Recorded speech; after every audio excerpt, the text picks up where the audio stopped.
दिनैहाय जोंनि United people's party liberal हान्जानिफ्राय उदालगुरियावहाय खौरांगिरि बिथांमोनजोंहाय जोंनि रादाय बिलाइनि सायाव सावरायलायनाय सोंनाय फिननाय बा सुबुरुन लानायनि मोनसे हाबाफारि लानाय जायो। बेयाव जोंनि रादाय बिलाइयाव गाहायै मुंख'नो गोनां माखासे जायफोर माने रादाय बेफोरखौ दिनै जोंनि खौरांगिरि बिथांमोननो मिथिहोनाय जायो। गिबियावनो जोंहा दान मोनथाम उन जोंनि देरहालांनाय बिजाथिफोरा गावनि बियाबाव थांनानै रायजोनि दरबार बारा माने जनता दरबार जों जायखौ बुंदों बेखौ खालामहैनांगोन। दिनैनि थारिखआव रायजोफ्रा गावनि बिजाथिखौ नागिरनानै मोननो थाङा, सेन्देल फैथा जामलांजोबो, थेवबो बिथांमोनखौ लोगो मोना। दा एबार जोंनि UPPL नि सरकार फैयोब्ला बे जिनिसा सोलायनो थांगासिनो दङ। रायजोफ्रा नागिरनांगौ गैला, जोंनि रायजोनि बिजाथियानो थांनानै रायजोनाव जोंनि बिफानारिनि माने जायफोर अफिसारफोर दं, बिफानारिफोर दं, बिथांमोनखौ लानानै मोनफ्रोमबो समस्थियावहाय जनता दरबार खालामहैनांगोन आरो रायजोनि अभाब अभियोगखौ जायगायावनो फोजोबस्रांनो नाजानांगोन। नैथियाव जोंहा सरकारखौहाय इन्टारनेटनि दारै सालायनाय जागोन। बेयाव मोननै धरननि लाब जागोन। दिनैनि थारिखआव जोङो गावनि मोन्थायखौ बबेयाव मोनहैनांगौ, बबे मावख'आव थांबा मोनगोन बेखौ मिथिनो मोना। दा जोंनि मोनफ्रोमबो मबाइलावनो इन्टारनेट दङ।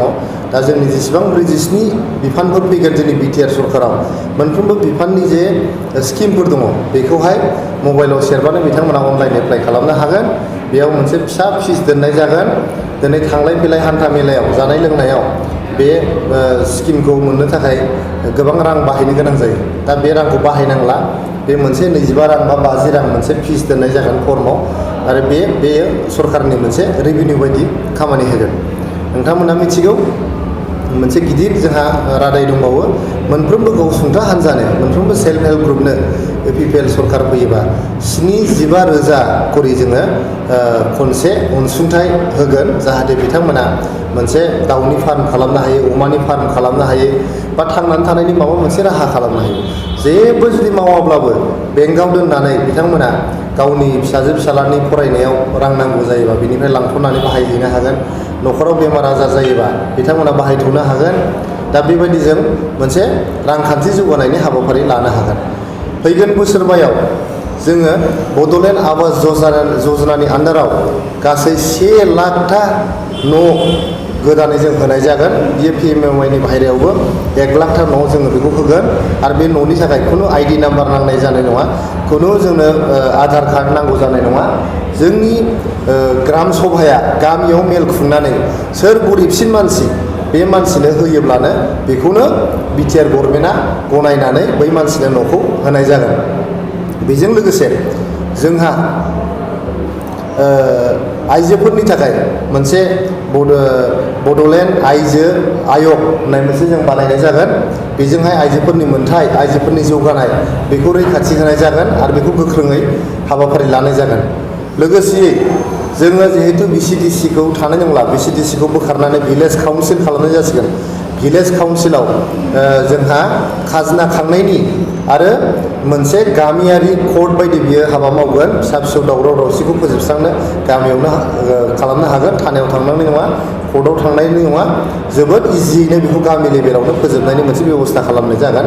आरो बिथांमोना खाजोना खांनो हागोन, न'नि खाजोना, साइकेलनि खाजोना, बा गामियाव फिसा फिसौ बिलोफोर थायोबा बेखौ दा होनाय, बेबायदि खामानि मावनानै बिथांमोना रेभिनिउ जेनेरेट खालामनानै गावनि ओनसोलनि जौगानायनि हाबा मावनो हागोन। बे भिलेज काउन्सिलाव आइजोफोरनि थाखाय 33% रिजार्भेसन जोङो दोननाय जागोन। बेजों लोगोसे जोंहा जायफोर आइजोफोर जोंहा देरहानानै फैगोन BTR गभर्नमेन्टआवहाय, बेजों लोगोसे 2 मिनिमाम आइजोफोरनो जोङो नमिनेटेड MCLA केन्डिडेट जों होनाय जागोन। बेजों लोगोसे जोंहा माइन'रिटि आरो इन्डिजिनियास फेथ होननाय मोनसे डिपार्टमेन्ट फैगोन। बे डिपार्टमेन्टनि गेजेरजों जोङो मोनसे माइन'रिटि डेभेलपमेन्ट बर्ड दानाय जागोन आरो माइन'रिटि जोंनि सुबुंफोरनि गोख्रै जौगाथायनि जोङो खामानि मावनाय जागोन। आरो बेबायदिनो गोबां दंबावो। जोंहा मोनसे बिराद गिदिर रादाय दंबावो, बे जाहैबाय जोङो BTR गभर्नमेन्टआ गोदान मोनसे हानि खान्थि मोनसे हा हुनि खान्थि जों लाबोनाय जागोन गोदान, जायनि गेजेरजों खा सायाव थानाय रायजोफोर, जोंनि हाग्रा ओनसोलाव थानाय रायजोफोर बिथांमोननो फाट्टा होनायनि जोङो बेबस्था खालामनाय जागोन। आरो लोगोसेयै जाय बिथांमोनहा, जाय न'खरफोरा हा गैजाया बिथांमोननो 3 बिगायै माने गोदानै हा होनायनि जोङो बेबस्था खालामनाय जागोन। दा बेबायदियैनो जोंहा गोबां मावनांगौ दङ। लोगोसेयै जोंहा मोनसे निति आयग बायदि मोनसे जोंहा फसंथान जागोन। बे फसंथाननि नामा जाहैबाय beta, Bodoland invention and ट्रान्सफरमेशन agency, बेखौ खालामनाय जागोन। बेजों लोगोसे आरो मोनसे फसंथान फसंनाय जाबावगोन, बेनि नामा जाबाय बडफा, बड'लेण्ड डेभेलपमेन्ट पार्टनारशिप एजेन्सि।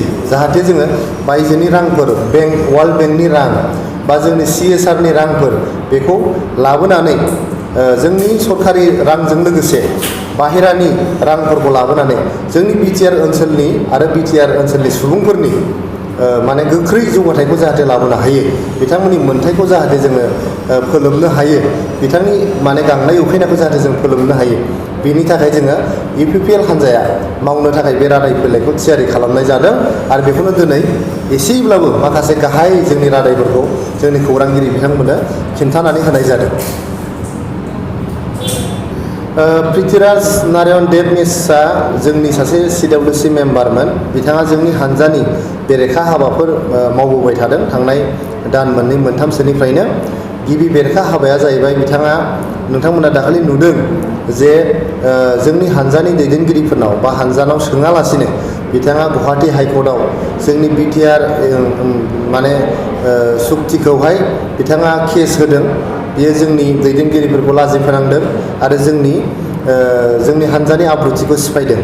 नैथियाव बिथाङा जोंनि हान्जानि दैदेनगिरिफोरनाव सोङालासिनो, बिथांमोननि पारमिसन लायालासिनो जेब्लायबो खौरांगिरि मेल खुङो। बे जिनिसा बजबथाव नङा, बिनि थाखायनो बेबो मोनसे खारन। थामथियाव बिथाङा, नोंथांमोना नुदों जे बिथाङा मोनसे जिउ राहा लादों, जिउ खुंदों। जे जिनिसफोरखौ बिथाङा माने जोंनि समाजारि बिजोङाव फोसावो, जौ लोंनाय, गावनि बेदर जानाय, गावनि बहाबा थानाय, बेफोर जिनिसखौ बिथाङा फोसावबाय थादों। जे जिनिसा जोंनि पार्टिनि हेंथायैहाय माने खामानि मावबोबाय थादों। आरो बिथाङा माखासे नंथारै आरजाथावै बाथ्राफोर बुंदों, जेरै जोंनि दैदेनगिरिया गावखौहाय हिराचरनियाजोंहाय रायज्लायनो दैथायहरदों होननानै बुंदों। बिथाङा फोलादों, बिथाङा थगायदों, बे नंखाय। सासे CWC मेम्बारखौ गुबुन मोनसे हान्जाजों सावरायनो मालाबाबो थिनहरा। जोंहा दैदेनगिरिफोर दं, गोबां मुंदांखा जोंहा गिदिर दैदेनगिरिफोर दं, बिथांमोना थांगौमोन सावरायनांगौबा। बिनि बादैबो नोंथांमोना मिथियो, हिराचरनियाया मोनसे अबर'नि राजखान्थि खालामो आरो जोंनि हान्जानि दैदेनगिरिफ्रा बांसिनानो बर'फोरनि सोमावसारनायनिफ्राय ओंखारबोनाय दैदेनगिरिफोर। गतिके मोननै मिरुनि सानस्रिजों गोरोबलायनाय माब्लाबो फैया। बिथाङा गुबुन मोनसे मिरुआव आरो जोंनि दैदेनगिरि बा जोंनि हान्जाया गुबुन मोनसे मिरुआव, बे गोरोबलायनाय मालाबाबो फैया। बिथाङा थगायदों, बिथाङा नंखाय बाथ्रा बुंदों आरो बियो हान्जानि माने बेरेखा हाबा मावनायनि थाखायनो बिथांखौ हान्जानिफ्राय माने दिहुनहरनाय जाबाय, अरायनि थाखाय बिथांखौ दिहुनहरनाय जाबाय। आरो आं बुंनो लुबैयो, बिथाङा सासे उन्दै मानसि, दासो 22 बोसोरनि सासे बियो लाइमोन। बिथाङा बे उन्दै बैसोआवनो माने जाफुंसारनायनि थाखाय जोबोद गुसुं लामा हान्थिनो नागिरदों। साक्सेसनि थाखाय बिथाङा सर्टकाट मारिनो नागिरदों। बेखौ खालामनो नाङा। बिथाङा सासे माने स्मार्ट मानसि, इन्टेलिजेन्ट मानसि। बिथाङा जुदि गोब्राब हाबा मावोबा आरो साक्सेस जानो थाखाय गावखौ बावसोमोब्ला हयथ' इयुनाव बिथाङा साक्सेस जालांगोन। नाथाय बिथाङा आब्रुथिजों सोलिनांगोन, गाहाम लामा हान्थिनांगोन, अब्लासो बिथाङा साक्सेसनि मोखांखौ नुगोन एबा जाफुंसारनायनि मोखांखौ नुनो हागोन।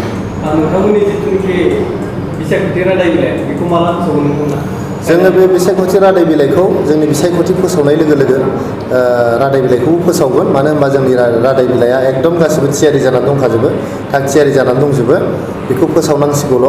जोङो मोनफा मोननै सोरबा माबाफोर सुबुरुन दंबावोब्ला बेखौ सोसननो होननानै दिनै जिल्ला बा ओनसोल थांनानै मानसिफोरनि जोङो सुबुरुन लाहैदों। आरो माने आरजाथाव सुबुरुनफोरखौ बा गनायथाव सुबुरुनफोरखौ जोङो जोंनि रादाय बिलाइयाव सोसननानै लागोन।